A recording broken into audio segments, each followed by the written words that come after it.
Hello everyone and welcome to your Sunday night edition of the TII podcast. My name is Craig Denton. I'm your host this evening as we, as we approach the end of the season. We're all desperate for that to arrive sooner rather than later.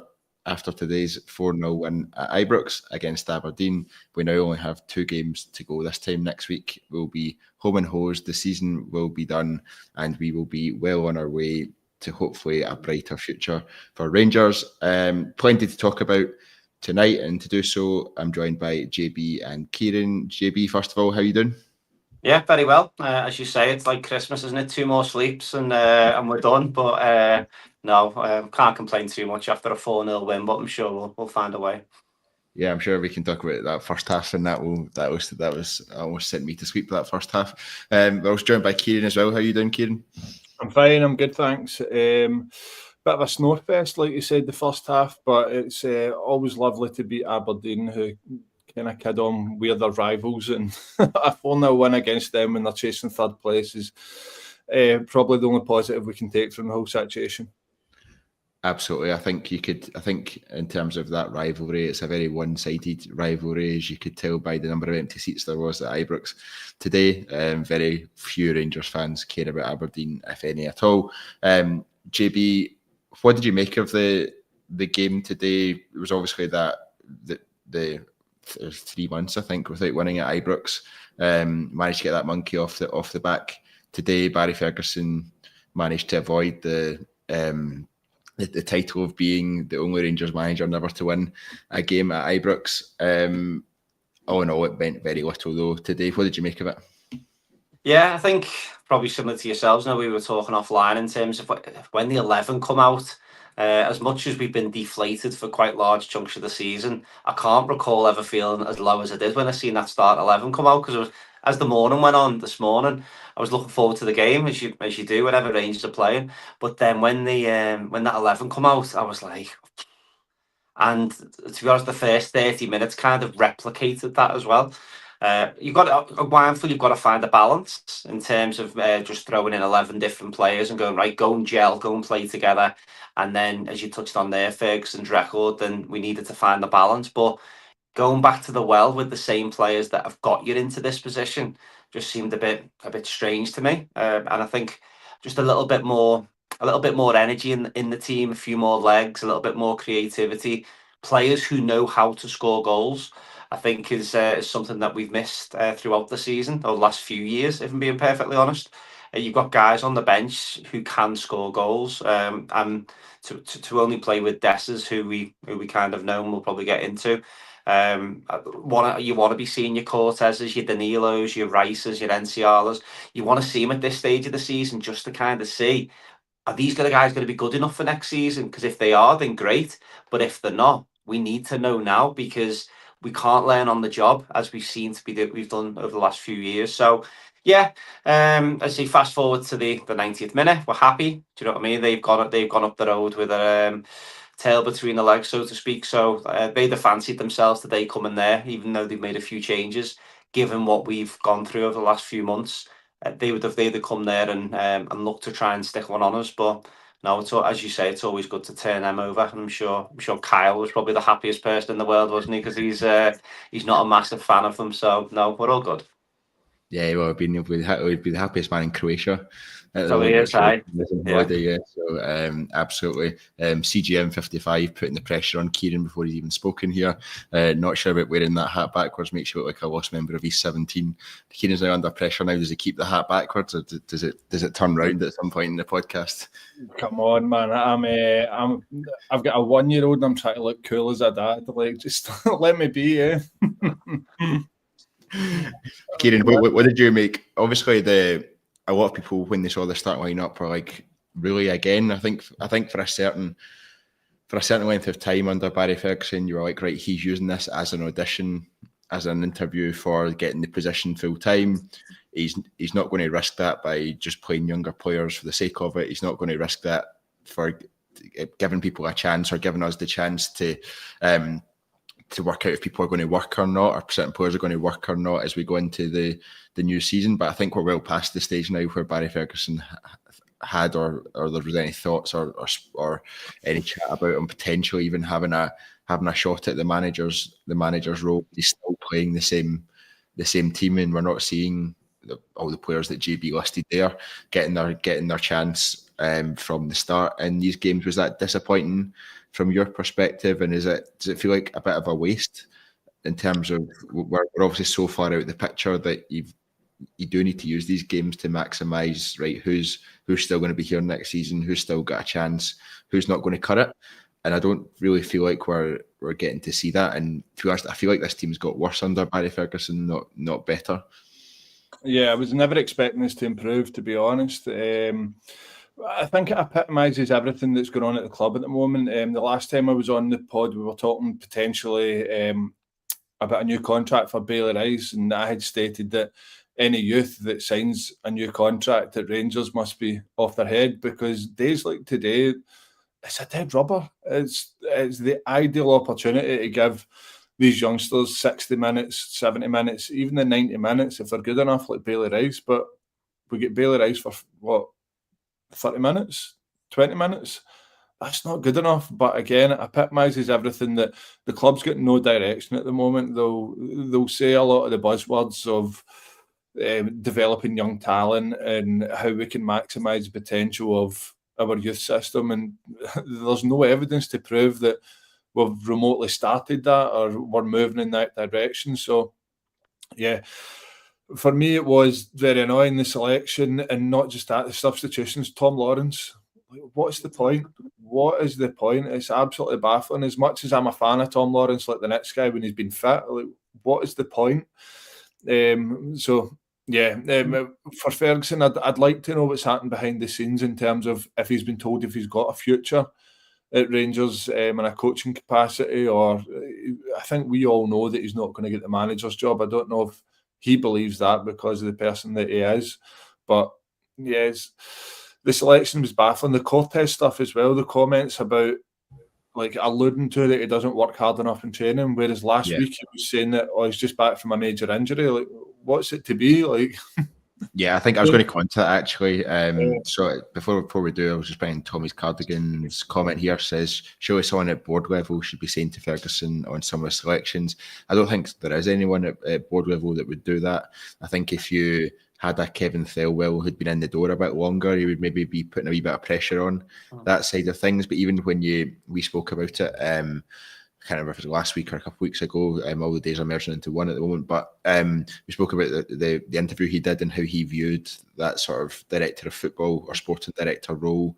And he's very much in charge of the support functions around the team to make sure that they are working at optimum levels to give the team the best chance to succeed. So even then, he's not going to be inputting into team selection, what team plays in the park, etc., etc. So I'm not even sure he would do that. If to be honest, I'm not sure who would do that to the manager, but it's not like we're working like a Real Madrid where the board and the directors just make every decision going, and they're the ones signing the players, not the manager, etc., etc. That's not the model that we want, and it's not the model that we have. So effectively, the buck stops with the manager, and at the moment, that's Barry Ferguson. But Kyran, I agree with you in terms of what you said about his comments on Cortez after the game. CGM 55 said, "What I don't get is Barry saying Cortez and Danilo not showing enough in training. Well, okay, but half the starting team isn't showing it in games, so why are you not giving them a chance?" It's hard to disagree with that one, JB. What are your thoughts on that in the comments? I've got the actual comments here. He said that players must earn minutes at Rangers. When asked about Cortez, he said, "I look at people when they train and I have to make decisions. Will Oscar get an opportunity before the end of the season? Maybe." What do you make of that, especially when he's a player that's on loan without an obligation to buy for, is it 4 million or 4.5 million? Yeah, as Tommy's Cardigan said there in the comments, the Nils Coppen, is he not your football guy on the board? Who's seen a successful model in PSV in terms of playing youth and playing players from overseas and stuff. I know we spoke about it offline in terms of the conversations the YouTube that went out a few weeks ago with a few of the lads who learned to speak English. has anyone considered that maybe these guys are maybe struggling with some elements of our culture, and guys like Billy Dodds, Barry Ferguson bouncing around trying to do rondos, they may be struggling to take on some of the advice. I don't know whether we've still got the Spanish interpreter on the training pitch at the same time. You'd hope the Moroccan lad was doing a little bit of that, the Moroccan coach, whose name for some reason just will not stay in my head. But there you go, mate. Thank you. I'll get it tattooed. So when you almost wonder if there's something just amiss there. I mean, these lads, you forget as well that I think Cortez is he 20, 21? Igaman 22, 23, whatever he is. So these guys are coming into a massive culture. Maybe they need 40, 50,000 Rangers fans behind them for maybe a spark or for something to kick in, because the guys that are getting the chances, if they were performing and these guys weren't getting in, you could kind of turn around and go, well, things are working. Maybe they're not working hard enough in training, so they're not getting a chance. But we've been crap. So therefore, try something new, roll a different dice and just see what happens. I think, I really feel for Cortez, because today would have been 3-0 up, sun shining, Ibrox pitch is looking great. The fact that the fans were on a little bit of an up for the last 20 minutes until they had to catch the last subway. But it was almost a case of you seen the spark just kind of just drain from everyone, because you're like, oh, it's another missed opportunity. I mean, slightly less. NCR on the bench, not on the bench, but Proper's there. But why? What are we learning? I kind of got no. When you reflect back, yeah, he had to win today just to try and get that monkey off his back, as we touched on. But as soon as you're going 2-3-0 up, you've got to be making these changes and going one eye on next season. I mean, if Cortez comes on there, beats a couple of men, gets a couple of good crosses in, who cares what he's done in training the week before? Because Barry Ferguson's not going to be there next year to earn the right to play for the shirt. It's a different culture. I think he's shown why he's probably best on the radio as opposed to being anywhere near the game next season. And no disrespect to him, because what he done for us and some of the memories he gave us as captain were absolutely fantastic. But in terms of a manager in this day and age and what the team needs right now, we're starting to devalue players. And that is a risky game. And I think if we did have a solid board in place, I think you probably would have seen a few things slightly different. Egerman, for example, no one's buying Egerman in the summer. So either Ferguson might be playing a really cute game of, I don't play him so nobody else buys him. And then we can enjoy him next season. Maybe. Unfortunately, I don't think that's the case. Because you're not telling me if Egerman plays the same amount of minutes as Dessers plays, who, by the way, is unbelievably robust. I know we've spoke about this in the past. Dessers is available every week, as is Tav, hence the reason why they're getting so many minutes. But games like today, that's an absolute no-brainer. You start with Egerman, you get the game won. If you're not winning, then you bring your older heads on and see what you need to do. But this boy's got to get as many minutes as he can from now to the end of the season, because he's going to potentially be leading the line for us as you go into the qualifiers. Because if a bid comes in for Dessers, he's off, and rightfully so. I know the Dessers debate goes on and on, but he's 30, 31. If a decent bid comes in from the MLS or Saudis or something like that, we'd be absolutely mental to let him go. So not let him go, I should say. So therefore, Egerman could be getting thrusted in at the start of next season as our number 9. And is he ready? We don't know. We've seen glimpses, but yeah. So again, as we've said a few times, it was just a frustration, but shouldn't walk past obviously the quality performance of some of the guys on the pitch as well. I thought Raskin was seamless. His ability today, he was just absolutely shone through. He's taken that responsibility on. I did like Ferguson's comments and the fact that the two of them been arguing at the training ground, because I think Raskin wants to play in the 6, but Fergie's saying no, you can do more than that. And I think he's showing that. It was at his 10th assist in the season and his 8th since Barry Ferguson coming. So I did find that bit quite interesting. So there is a little bit of man management going. Well, there is some man management going on there. And we've definitely seen I definitely would say Raskin's been one of the positives since Ferguson's come in, if nothing else. Yeah, absolutely. I'm going to come on to some of the better performers in a minute in terms of Raskin, Egerman,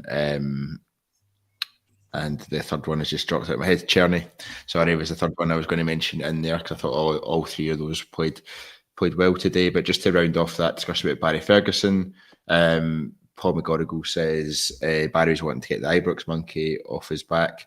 Stuart Murray says Baz is putting self-interest ahead of the club's interest. Alchemist said Barry isn't responsible for youth development in 3 months, which I think is fair. But I also think in terms of where the squad is, he needs to be allowing or giving us the best chance going forward to know what we've got and what we don't have. And I feel like that's where the responsibility is. It's not about him finding the next the next gem that's going to create the academy or whatever. It's about him giving and setting Rangers up to give us the best chance going into the new season, especially when it's going to be, we'll come on to talk about the takeover and the latest on all that and Dave King's comments, etc. But effectively, there's going to be such a tight turnaround between this all getting done, this all being ratified, and that Champions League qualifier that's going to go over the hill so quickly that we'll be here before we know it. So we don't really have time to waste, and my worry is that that's what's happening just now. Kyran, I saw that you were there's going to come in there.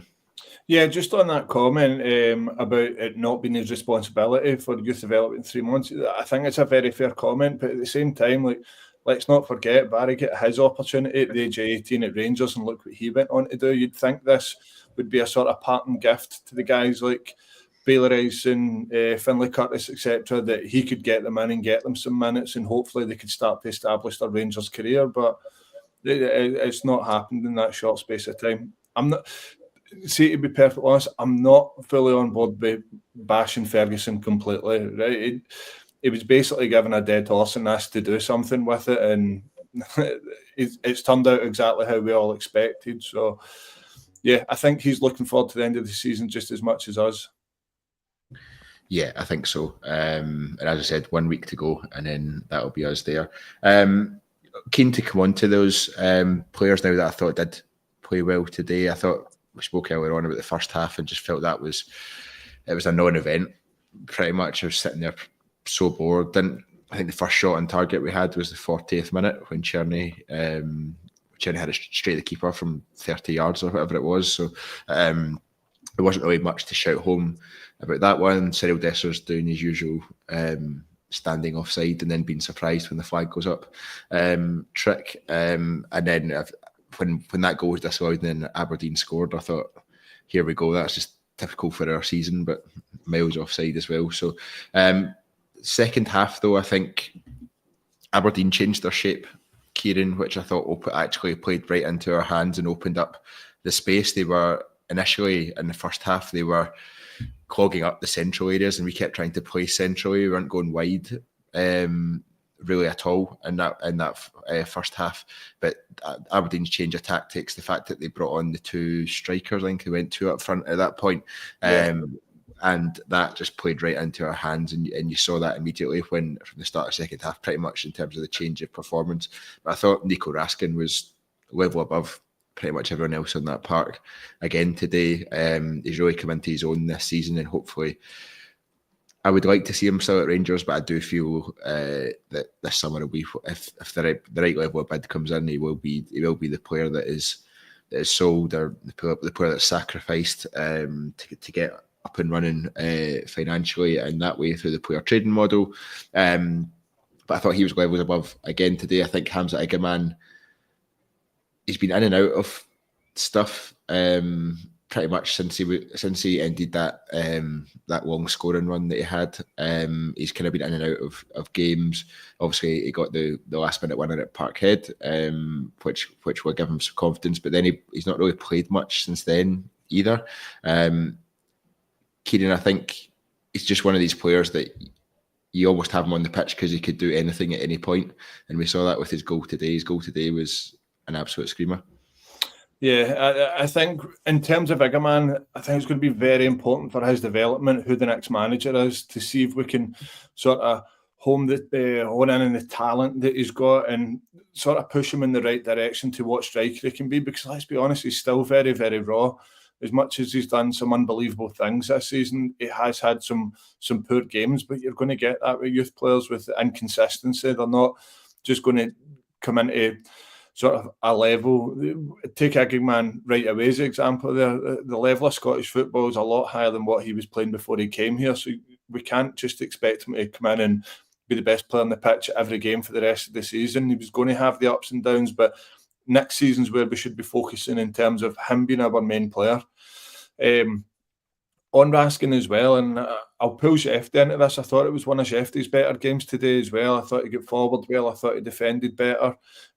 Again, very, very raw, but there's a lot of people saying that we should get rid of Shefty right away. Like, 1 year in the club, a guy that's barely into his 20s, that's, again, stepped up a standard from separate football to where we are. Look at Raskin this time last year. People were saying we'll accept 1.5 million for him. He didn't really have a look in while John Lundstrom was playing in front of him. Kind of the same stuff we're seeing this year with Tom Lawrence and the youth players. That we've got to be patient with players. Another year under Shefty's belt, and he could be a much better player. Or another year under a competent manager or competent coaching staff that could push him in the right direction. There's still value to be had there with our players, but I'm fully on board with you, Craig. Raskin has been the best player in the pitch the past 2 weeks. Quite rightly, our player of the season. What I would say is if we get a bid anywhere near 20 million and that can fund our rebuild, then we have got to take it. Like Paul McCorrickle in the comments is saying Raskin's a 20 million plus player. Like, I believe that. He's a Belgian international who's been spoke of highly by the Belgian coaching staff, and there's Premiership teams sniffing about him. So why shouldn't we be looking for top dollar for him?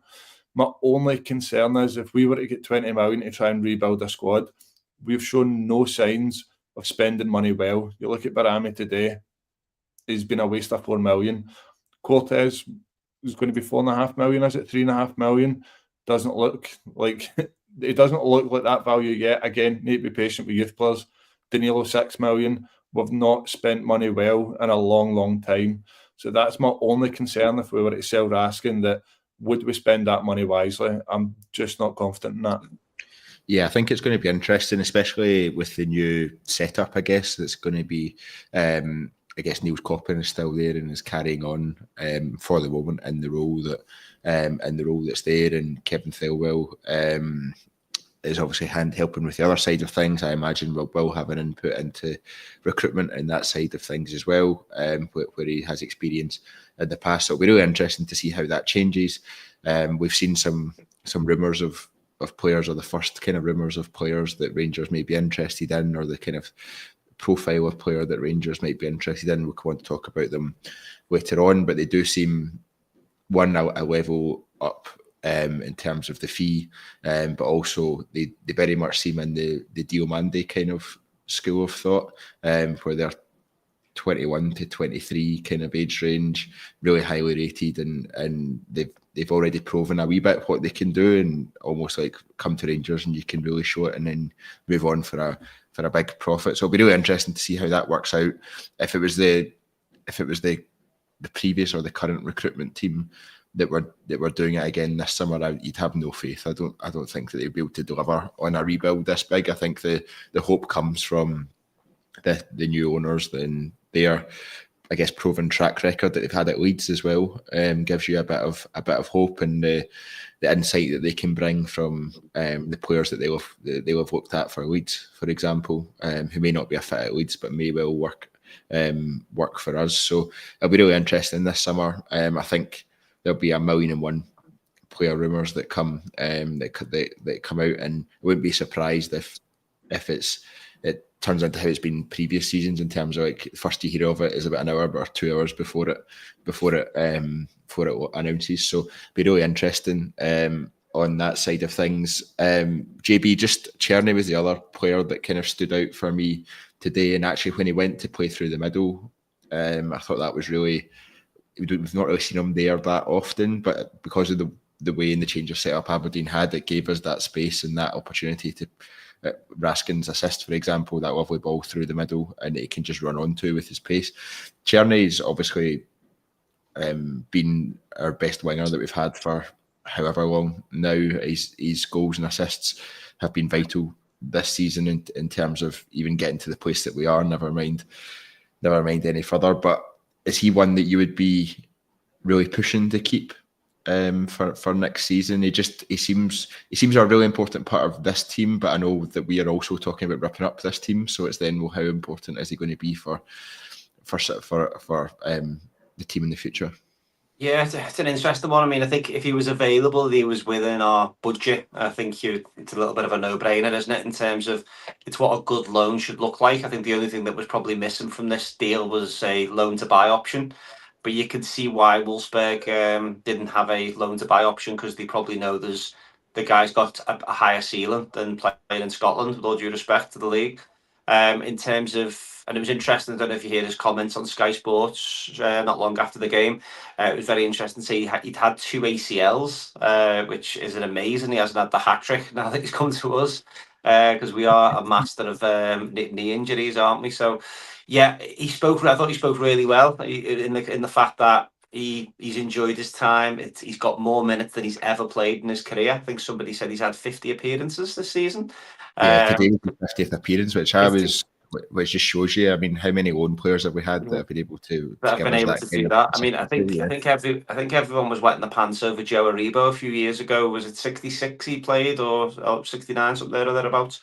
So I think for a loan player to come in and show that, and someone who didn't get off to the best of starts, he arrived unfit, and has one or two little niggling injuries as well. So for him to show that level of commitment, and especially as things have started to go a little bit south, he's still been. He was there today. I agreed with Ferguson's comments in the fact that he thought he was quite poor first half. Couldn't really get into the game. He looked a bit smothered. But as soon as he moved into that central role, he's a good player. Do you know what I mean? He's got it. He can go both ways. He's got a decent shot. Really intelligent footballer. Sees things that are not a lot of players see. So I think if the deal was right, it would be a no-brainer. Unfortunately, we're just in where we are in the food chain. It's just a shame. As I say, we've touched on a couple of guys there. Take the Bezrami and Danilo money and put that together, and you've got Czerny. Do you know what I mean? And the same could probably be said about Seema last season, Tillman. These guys that we've had over the years who've given us our numbers, we almost then need to start again. We know we're not going to get the same numbers out of Tavernier, and that was one of the frustrations with the 11 today. Without actually looking into it, how many goals were in that starting 11 this season in the league? You probably take out Czerny and Dessers, and you're probably looking at single digits. I doubt you're hitting 10. Especially the fact the penalties have dried up. Jesus, come on, guys. The SFA need to get a grip of themselves. They're killing us. But we need to get to the opposition box first. I know. Well, that's what I always say. I don't sign up for this conspiracy nonsense, but we're not helping ourselves by not creating opportunities. VAR's there, so if it's almost the case of if we earn the chance to create penalties, then we'll have them. We've just seemed to have turned into a lot more hopeless shots and just hit the target and see, and that's me done my bit. And that's what this team have showed us all season is I'll just do my bit and wait for someone else to do something else. I think it's very obvious when you watch our games that when we do get the ball wide, it's just Dessers in the box. There's no one else. And we still put it in there. And again, without bashing him, because he's walked away with another couple today. We could have been 2-0 up at half time, and game's done. Do you know what I mean? And but again, unfortunately, with the big man, he does leave himself open for criticism in the fact that we then had to go into the second half, and fortunately today it worked for us. But if they'd have gone 1-0 up, that chance where they hit the post not long after the second half started, we would have been sitting potentially discussing a very different pod.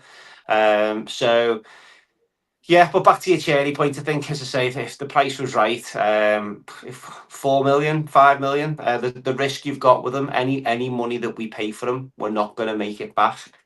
Because wingers going into the 30s, no one's going to be paying that type of money. So I think we might just have to enjoy him for the next couple of games, and we're back to the drawing board. Say if he was 22, 23, 24, 25, you'd be going, yeah, go for it, right? But you're guaranteed, because I think there's been times this season where he's actually been poor. Again, and he's had to play a lot of minutes, and there's times where he's looked absolutely exhausted. You can just see his legs have gone Man United away. He has to come off because he just couldn't run. So there's obviously going to be a conditioning thing there for him, but he's one that you'll remember with fondness, and wherever he goes next, you'll keep an eye on him and want him to do well. but unfortunately, I don't foresee it being with us. Yeah, I think that's fair. Right, I'm going to move on from today's game. I know a few people were kind of chatting about the potential red card for Aberdeen that potentially could have been and stuff like that.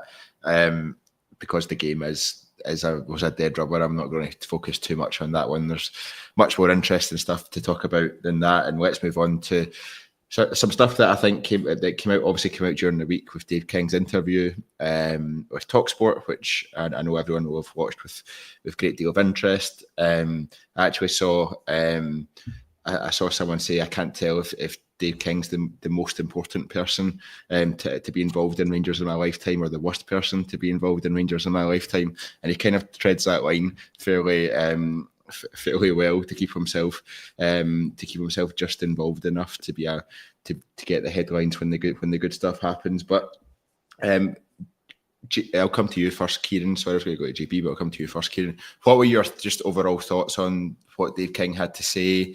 He kind of gave some updated detail that sort of the takeover will be complete by mid-June, 90% done. I thought the proof of funds request piece that he spoke about was heartening, and it was really interesting. I heard someone speak about the fact that actually when Dave King made his play to be chairman, whenever that was, September, October time last year, he spoke about the fact that the club would need £50 million spent on the park to try and bridge the gap where our team is versus where Celtic are on the park at the moment. So the fact that he was talking about, okay, I wanted proof of funds that they had enough money to then go and spend to the level that we need to spend. I guess you're talking at least £50 million then, if that's what he thought was the figure, which was interesting. I think the fact that the need for the manager to be appointed before the takeover is complete, because that obviously we don't want to be left short-handed when it comes to preparing for the Champions League qualifiers. We want to give maximum time.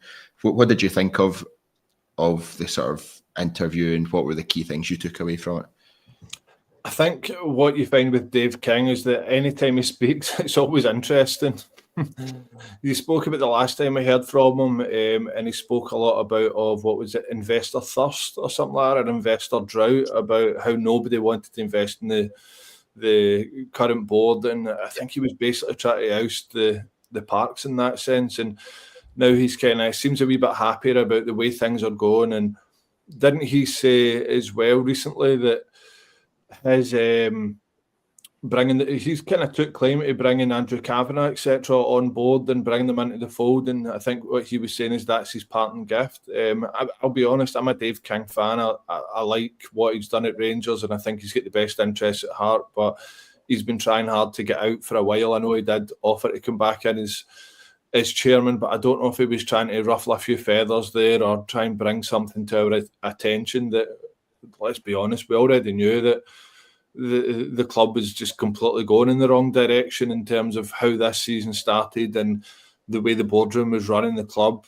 It was going to take someone like Dave King to speak up and make a bigger issue of it. So, yeah, the interesting thing I felt was we've been told end of May it'll be done, and he came out and said, look, it's 90% done, but it's going to be about mid-June. Like, I think sometimes it helps in saying that with managing expectations. Yeah, I feel that it will be at the latest mid-June. So if it happens sooner than that, then the fans are a wee bit more prepared. But yeah, I can only wish Dave King all the best when he kind of sells up his shares, and really hope that the takeover goes the way we all imagine it could go. But let's not beat around the bush. The £50 million quote might not be too far off the mark, and these guys coming in have got a real big job in their hands. Like, they came into Leeds, and let's be honest, this is two completely different sets of circumstances. Leeds were a team that had just been relegated from the Premiership, had a Premiership team sitting there that's now got to sell back out the Championship, but who were by far and above the biggest wage bill within the league. We're not that at the moment. We are a team who's on its knees, that's needing investment, that's really needing the dawn of a new era almost, and we'll get that in the final whistle come next Sunday, but we really need something to pick us back up again. Yeah, absolutely. JB, Kieran's kind of picked out the the part where around the communication and just setting expectations, and it's obviously something that the club hasn't been the best at, shall we say, in recent years. But what did you take from what Dave King said, and did it give you heart about what the new prospective owners will bring to the club, and the sort of rigor of understanding of what will be needed, to come in and succeed? Yeah, no, most definitely. I think it was kind of a little bit of it was a welcome interview from King, because I think sometimes when he speaks, it's just a case of he's just throwing grenades in. Whenever you hear Chris Jack and Dave King exclusive, you're thinking, oh, here we go. Who's he going for now? Like, so I think in terms of the way it was done, it just felt clean in terms of, yeah, things are nearly there, quite reassuring. Paul Murray's a really good guy, really good Rangers man. So I've been in Paul's company a few times over the years, no more than in a bar at 3 o'clock in the morning in Bucharest when we played Unarea. So he's a good Rangers man. So anything he'd have been doing, when I heard him say that, you know that he wouldn't have been putting names forward who wouldn't have been in the best interest of the club. So that was really good. But it's from I like was it Simon Jordan asked the question in regards to why wouldn't they prioritise Leeds? And I think King answered that really well, in the fact that Leeds could be a yo-yo club, and that's something that they haven't got the risk of with Rangers. So therefore, protecting Rangers is a really good avenue to go down. So I thought that kind of it makes sense, and we kind of think that as fans. But it was good to hear somebody of that level of business head kind of repeat that back to us. So yeah, I think in terms of where it's going over the next few weeks, I agree with Kyran in terms of probably setting worst case scenario in terms of timescales.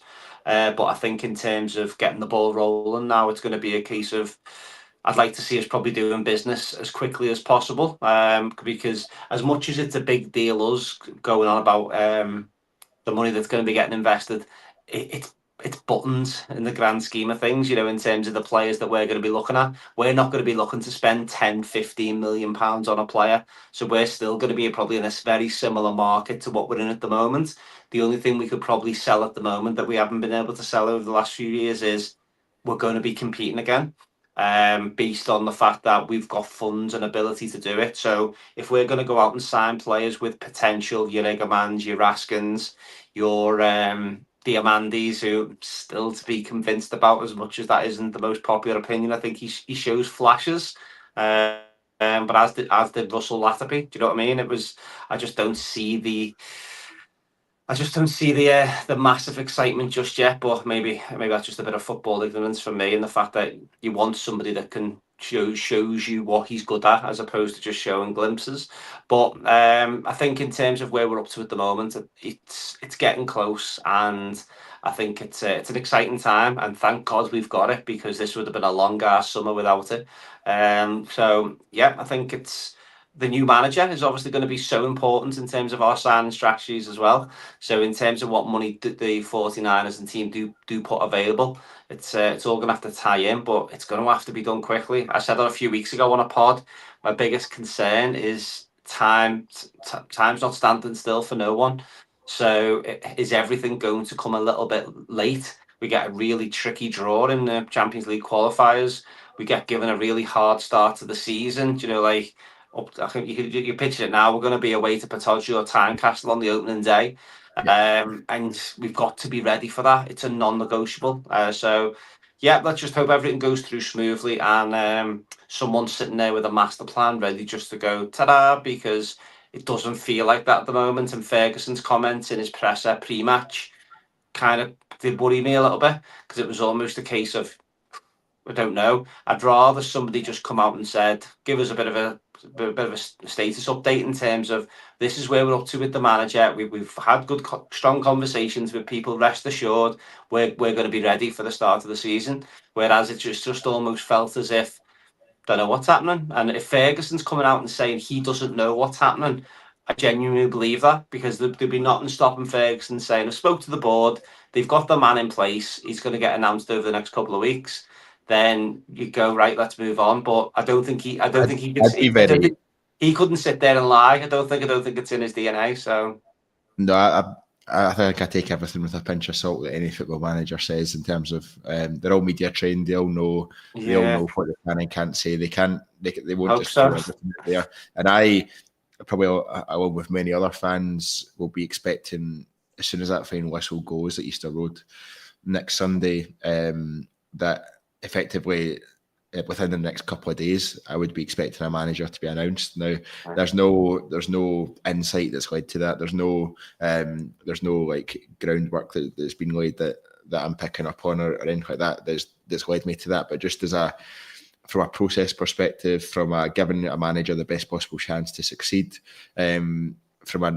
all the noises have been around, aware of how quick the turnaround is between the end of the season and the Champions League qualifier. So if that's the case, you need to get someone in as quickly as possible, and that means within a couple of days of the season ending, we can't leave the club in limbo, and especially with the transfer window as well, and the amount of work that needs to be done there. I think it's really interesting, Kyran, as well, with the sort of PSR rules that are there.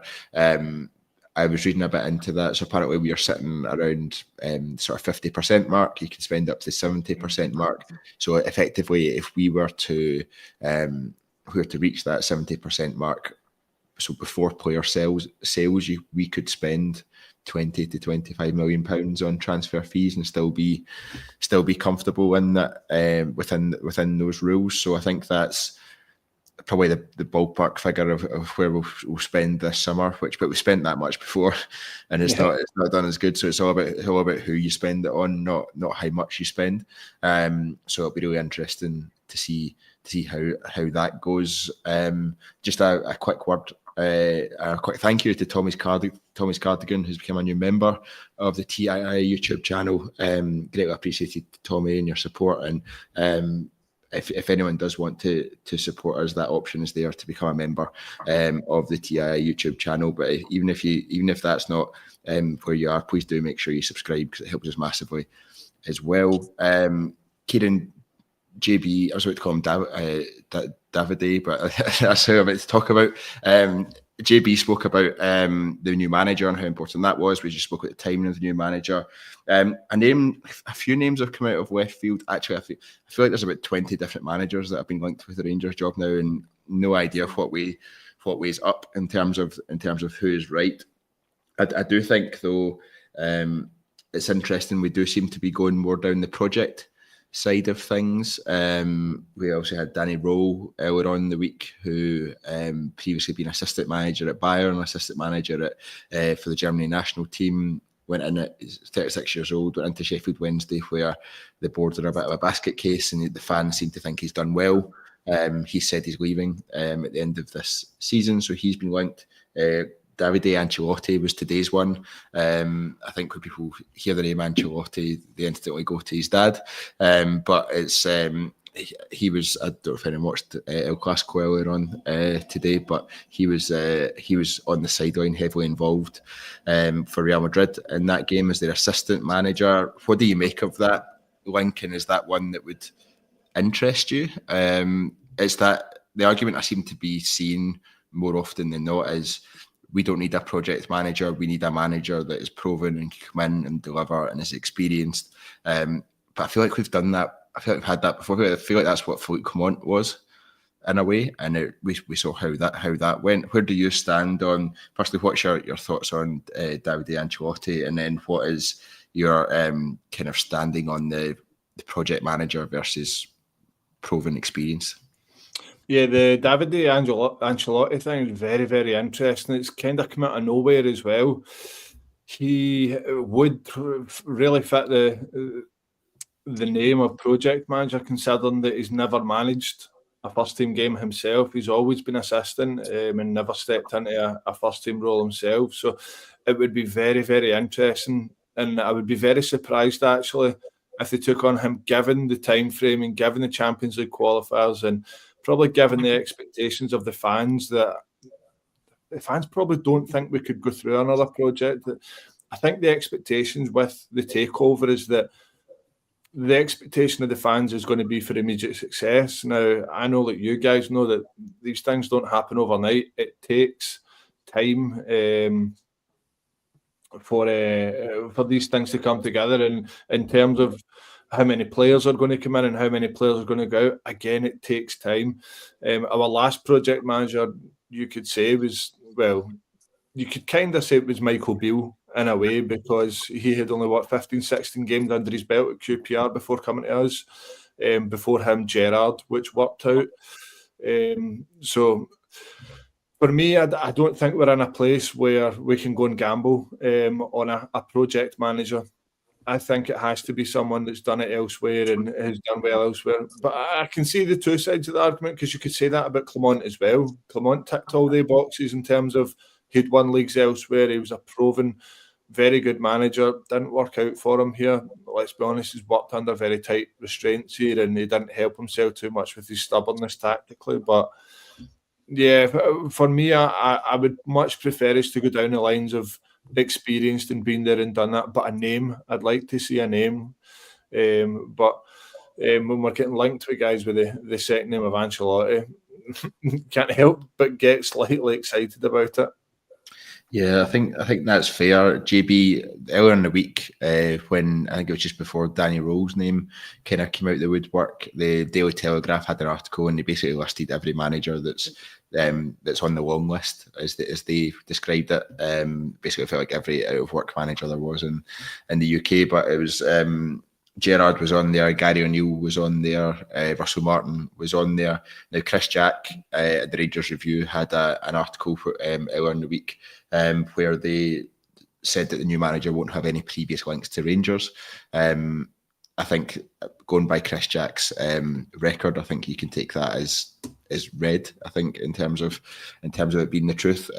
So I think that does rule out quite a lot of people in terms of Gerrard, Muscat, Russell Martin, etc., etc. Where do you stand on a manager like I'm going to call him Ancelotti Jr. and Danny Rowe, where they're kind of project style managers versus that experience? Yeah, no, it's a balance, isn't it? I was having a conversation today with a few of the lads, and it was almost, you wouldn't want, I don't think any of us would be confident to go and pick our next manager based on the pros and cons that are out there. I don't think, just because we're Rangers fans, we're not going to agree on one person. I think Michael Beale, I think a lot of people kind of were there with it, because it was almost a case of, we did have what a great coach he was. He's going to have really good contacts, and that fell on its arse quite quickly, didn't it? So I think in terms of the name of Ancelotti, I'm not. Yeah, Carlo, yeah, in an absolute heartbeat. But in terms of his son, I just think it's just got potential for nightmare, hasn't it? I mean, I wouldn't have Darren Ferguson either. Do you know what I mean? In terms of he was Sir Alex's son, and he's gone on to have a career. So there's no guarantee that it's going to happen. I think you can see why. I mean, like, take Arteta, for example. I mean, Arteta was a punt from a massive club like Arsenal. He'd never had any great first team experience, and they've gone in. And seeing Arteta, I know he hasn't had his best of weeks. But if anyone that watched the Arsenal behind the scenes documentary, he's a clever guy, very passionate. Obviously, he's got a link to Rangers, so it's not going to be him, as we know. As Chris Jack said. So I'm joking, by the way. So yeah, I really don't know where we're going to go. I'm absolutely clueless. Normally, I've got a bit of a gut feeling for these type of things. Muscat's the one that's kind of always kind of stuck in the back of my head as somebody that I just think would get it. I think he's got that little bit of aggression, that little bit of nastiness that I think you need. His style of football ticks a lot of the boxes. I think Knutson has been offered bigger jobs than ours, with all due respect, and turn them away, and his stock would have gone just higher again with his performances in Europe this season. So he does give me Ronnie Dyler vibes, as I think I've said on previous pods, which gives me a little bit of the fear. So yeah, I just don't know. I mean, from that list of all the names we've spoken about, it only leaves us really with Gary O'Neill and Rob Edwards, if that list is to be believed, and that feels extremely underwhelming. I know we're not in a great state, but I'd like to think we're going to be able to attract someone more attractive than that. I think Rose is probably the one that I'm kind of leaning to a little bit at times, but again, that one just gives me. If you actually look at what he's done, it's not great. He's done okay. Do you know what I mean? So Yeah, I honestly don't know where we're going to go. The Gerrard one doesn't go away, does it? As in terms of, other than Chris Jack, I don't think that seemed like a tap in a couple of weeks ago. The irony of us going to Hibs on the last game of the season and then Gerrard coming back a couple of weeks later seems to have a romantic twist about it. At least Neil Lennon's not there to do any fucking helicopters this time. An idiot. So yeah, I'm not too sure where everything is going to land. I'm honestly clueless as to where it's going to go. So See, on that, sorry to butt in, Craig, would you guys be surprised if it was a name that's not been mentioned yet at all? Because that's the way I'm seeing it. It could literally be anyone. I think is where I am. Yeah. There's no strong. Gerrard was the one strong. Like it could be him because there's so much noise around it. But yeah, Chris Jack kind of rubbish in that. I'm like it could literally be anyone at this stage. yeah. I'm leaning towards a bit of a view of, is there a manager that's agreed? He's currently at a club and his contract's up at the end of the season. I don't know whether you can filter that on Transfer Market of managers whose contracts up at the end of the season, but that would be an interesting view. There could be somebody a little bit left field in that space, or somebody that is just taking the club to their club to the end of the season and doesn't want to rock the boat because they've been fighting relegation or they're going for playoffs or whatever that might look and feel like. We just don't know, do we? I think part of me thinks that are they just respecting Barry Ferguson, the job that he's doing? But I don't think you'd see much change in behaviour with Ferguson if that had happened or not.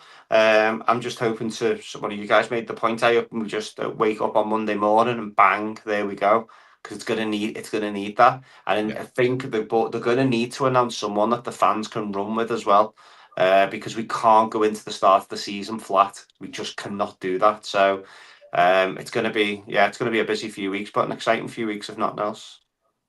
Yeah, absolutely. And I think as well, you want to keep up or try and create a positive narrative around Rangers as early as you can. And with the league title is going to be handed out next weekend, so I think that quickly they'll want to change the narrative off the back of that and say, right, that's last season, we're already looking forward, we're already going to the next competition, and that's where we are. So I think all signs lead to the week after next in terms of a managerial appointment. In terms of how I view it, there's no information behind that or anything at all, but I think it needs to be quick, and I think we're all kind of in agreement about that. Kieran, were you going to? I think it was on Thursday's podcast that Chris Jack said the managerial appointment will be the next few weeks. So I don't know if you want to take him out of context or anything there, but I'll hold on to that. Yeah, absolutely. I think we're all just want this season to be done, as we said a few times on this podcast, and give us something to start looking forward to. Just a couple of the players mentioned earlier, a couple of the players, we'd started to see some rumours of some players. Kevin Boma, who's 22-year-old centre half at Estoril. Us and Union Berlin were the two clubs that were mentioned to be interested. Between 6 million and 8 million euros transfer fee, which seems pretty lofty for us, but he is a Togo international as well, 6 caps. What do you make of that? I'm not really reading too much into exact names and exact players at the moment, but in terms of the profile of player, that is that firstly, starting with the defence seems like the sensible way to go with this when we're building out the team. But does that kind of profile of player excite you? Definitely. Everything you read about him, I won't sit here and claim to know a lot about the guy, but everything you read about him claims that he's very athletic, he's very quick. Again, young talent who's sort of just had an amazing upward trajectory and built himself a bit of a reputation. And Union Berlin are a good team as well, so we're in decent enough company there. So in terms of the position, defence, centre-back, that is just it's been a problem, not just since Ferguson came in, but the whole season our defence has been an absolute shambles. Proper is up there with one of the worst signings in a long, long time. NCL is still very young. Balogun's going to be out of contract at the end of the season. It's up Would you keep Balogun? Before last weekend, I would have told you no, but given where we are and where we're going to be and that we need to invest money sort of, we're going to have to be smart with our money. I don't think it would be the worst idea to extend it by another year. I love Leon Balogun. I think he epitomises everything that defence has to be, but he has to be a backup. It can't be our starting centre back. Even John Souttar still, he's going to have a year left in his contract. He's not signed a contract.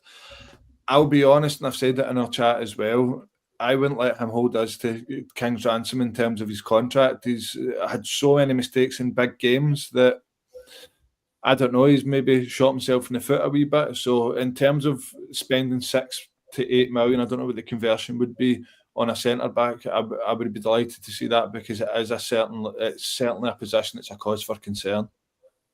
Yeah, it absolutely is. I think goalkeeper would be another one I'd add in there as a cause for concern at this moment in time. The other one, JB, that we've seen mentioned is a Brazilian midfielder called Moutinho, for around £4 million, 22 years old again, currently on loan at FC Basel. Can either play as a 6 or the 10. Kind of key attributes seem to be his physicality, his power, his pace, and he can score a goal as well, which is something that we've spoken about in the podcast that we are severely lacking. We're going to hear a lot of these rumours, but does it feel like they're going to start with the spine of the team and then build it out from there? Yeah, I think so. I mean, as I say, we don't know who's making the calls on these guys. You can only assume it's still Nils Koppen. But we've got the guy making the recommendations in terms of, we've got this player, he's going to come in and fit the model, and he's going to do what we need him to do. But again, yeah, I like the profile of the player that we're getting linked to. I think it was interesting to hear, was it Tav's comments on Sky Sports? I'm not sure if everyone's seen that. I only seen it on Twitter this morning, around we need a little bit more experience in there as well. There's not a lot of experience in and around the team, so it'd be interesting to see if we get a couple of older heads in as well. You know, I mean, obviously Stephen Davis was once a generational type of player, but we need probably a couple of them in and around the squad. So yeah, thumbs up for Balogun. I think we did that profile of signing players between 21 and 25 and bringing them in, making them better and flipping them, giving them the platform to perform. I think that's our model now. We're just going to kind of need to get on board with that. But I think in terms of what we need, the spine is super important. There's a few players there that if bids came in, I'd be snapping hands off. I was disappointed to hear Yilmaz has confirmed that he's looking to stay next year. I do take that with a pinch of salt, though, in terms of like if a £5 million bid comes in for him, then Rangers are going to snap someone's hand off and say, right, off you go. 5 million pounds or Turkish lira? Jesus. Yeah, no, I'd be he's one that you wouldn't miss. Proper, as Keane touched on out the door. Leon King, Adam Devine, Bajrami, Cheney's going to go. Hadji, Lawrence, McCausland, Kieran Dowell, Ben Davis, Matondo. So there's a hell of a lot of wages going out the door there, and some of the guys that will be coming in. I think Josh Mulligan, I think, will be a no-brainer for the squad. Me and my dad were talking this morning around Lyle Cameron. I actually watched the Dundee game yesterday for me sins. Goes to show how sad we are watching that on a Saturday afternoon. And on a plastic pitch as well at Kilmarnock. I mean, it was horrendous, you know what I mean? And he's got something, and I think he might surprise a few. He'll hit double figures for goals next season. I'm quietly confident of that. He gets into the box. He's a brave little fella. I think in terms of if somebody wants to put the heart on the line, I think he'll be there for it. And so as much as he's not going to be physical in stature, we have a lot of the ball, and sometimes we just need people to be at the right place at the right time. And I think that's what he'll give us. I'm not going to go out and say Scott Arfield, but he's given me them type of vibes of someone that just always appears to be in space, 2-footed, going to be quite lively, will get it. And I know that we use that phrase a lot. He's not going to be too intimidating on playing on AstroTurf pitches and all the challenges that Scottish football throws up. So I definitely think we need a few more core people who understand Scottish football, not necessarily to take us to the next level, but just to keep us ticking around. And then you then bring in three or four, maybe even 5 starting 11 players. I agree. 2 new centre halves is a no-brainer for me. John Souttar for me is a myth in terms of he's a footballing centre half. He's bang average. He's Grant Hanley for me. I just don't I just don't see it. He's all over the place, and if a bid come in for him in the summer, I wouldn't be reluctant to. I wouldn't be fighting to keep him if he's not interested in signing a new contract. He's got positives. You've seen a little bit of it today, but he's also got a massive mistake in him in high profile games as well. So yeah, it's going to be interesting. And obviously, Lauren Shanklin started scoring goals again over the last couple of weeks, back in his number 9 position. That is the biggest tap in you could ever ask for. Again, not someone who's going to take us to the next level, not someone I'm starting against Celtic, not someone I'm starting in big European games, but someone that you have in and around that squad is a zero-brainer for me. But this is before we bring in the profile of your 3 or 4 young, hungry, energetic, physical and pacey players. That team today was so slow in the first half. Yeah, It was a couple of times we broke, and the Aberdeen players just caught up with us. It was almost a case of, and they didn't even look as if they were stretching that hard. So yeah, the profile is definitely what we've touched about in terms of what we need, and we've got to get this the model working in terms of bringing players in and sell them on. We've only really done it with Bassi, and in recent memory, Aribo to a probably lesser extent. He had a few more games under his belt. So yeah, watch this space and see where we go. Yeah, I think I mean I read that Hearts had offered Warren Shanklin a new contract, so it'll be interesting to see where that lands. But I also read that Warren Shanklin was wanting around 15 grand a week off Hearts. So I'm not sure if Hearts, maybe with a new investment, could go to that level, but I'm not entirely sure that they would go to that stage for Warren Shanklin. So that'll be interesting to see. I completely agree with you, JB, in terms of it for domestic games. An absolute no-brainer to have someone like him, effectively a Chris Boyd with maybe a slightly not as good scoring record, but can still do the job. They are interesting one. We can just end on this one, Kyran, but Paul McGarrigle saying, would you take Fabianski on a free to replace Butland? I think West Ham just announced yesterday, potentially the day before, that he was out of contract at the end of the season and would be leaving the club. It's that kind of level of player I think we would have to be looking at. Kyran, is that where you imagine us kind of shopping? I love the link, I must say.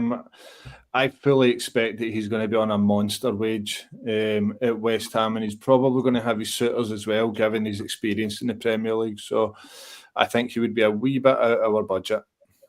I would take him though.